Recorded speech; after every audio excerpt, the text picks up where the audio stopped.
ரொம்ப நாளாக எங்கள் வீட்டில் ஒரு பீட்ரூட் பாவமாக சுருங்கி போய் கிடந்துச்சு. இன்றைக்கி இதை வச்சு தோசை பண்ணிடலாமா? ரெண்டடையும் கட் பண்ணி எடுத்தாச்சு.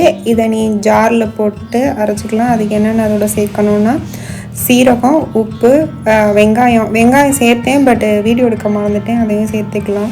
இதில் வந்து இன்னொரு டைப்பில் வந்து என்ன பண்ணலான்னா பீட்ரூட் போட்டு அது கூட வெல்லம் சேர்த்து கூட ஸ்வீட்டாக கூட தோசையாக ஊற்றிக்கலாம். இப்போ நம்ம கரைச்சி வச்ச பேஸ்ட்டை தோசை மாவில் கலந்துக்கலாம். நல்லா அப்படி பார்க்கவே நல்லா பிங்க் கலரில் இருந்துச்சு. தோசை ஊற்றியில் அவ்வளோ நல்லா இருக்குது. ஃபுட் கலரே தோற்று போயிருங்க.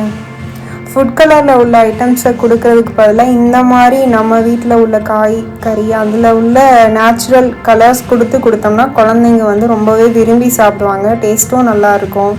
அதனால் இந்த மாதிரி கொஞ்சம் கொடுத்து ட்ரை பண்ணுங்கள்.